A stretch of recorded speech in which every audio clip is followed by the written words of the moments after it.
পররাষ্ট্র উপদেষ্টা তৌহিদ হোসেন বলেছেন, আরোপিত শুল্ক প্রত্যাহারের বিষয়ে মার্কিন উপসহকারী পররাষ্ট্রমন্ত্রীদের বাংলাদেশের নেওয়া পদক্ষেপের বিষয়ে জানানো হয়েছে।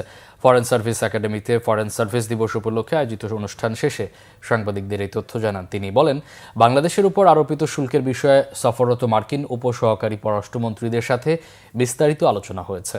রোহিঙ্গা প্রত্যাবাসনের বিষয়েও তাদের সঙ্গে আলোচনা হয়েছে জানিয়ে তিনি বলেন, আরাকান আর্মির সাথে বাংলাদেশ সরাসরি আলোচনাও করতে পারছে না বা তাদের এড়িয়েও যেতে পারছে না, অর্থাৎ কিছুটা উভয় সংকটে পড়েছে। পররাষ্ট্র উপদেষ্টা ফরেন সার্ভিস দিবস উপলক্ষে দেয়া বক্তব্যে বলেন, বিদেশগামীদের ৮০% সমস্যা ঢাকা থেকে সৃষ্টি আর ২০% গন্তব্য দেশে গিয়ে।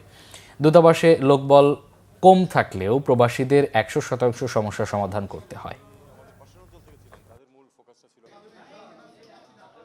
ট্যারিফের প্রসঙ্গ উঠেছে এবং আমরা বলেছি যে আমরা তো চেষ্টা করছি তোমাদের বাণিজ্য বাধা কমিয়ে আনতে, এবং আমি আরেকটা পয়েন্ট উল্লেখ করেছি যে আসলে তো যেই দুই পক্ষের মধ্যে তফাৎটা যতটা বলা হয় অতটা তো আসলে না, কারণ সার্ভিসেস সেক্টরে তো আমরা প্রচুর আমদানি করি তোমাদের এখান থেকে।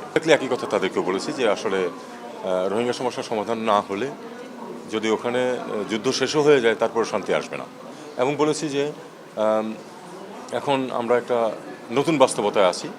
সত্যিকার অর্থে আমরা একজন নতুন প্রতিবেশী মুখোমুখি, যারা আবার নন স্টেট অ্যাক্টর, কাজে তাদের সাথে আমরা না পারছি ওপেনলি স্বাভাবিকভাবে আচরণ করতে, না পারছি তাদেরকে ইগনোর করতে। কাজে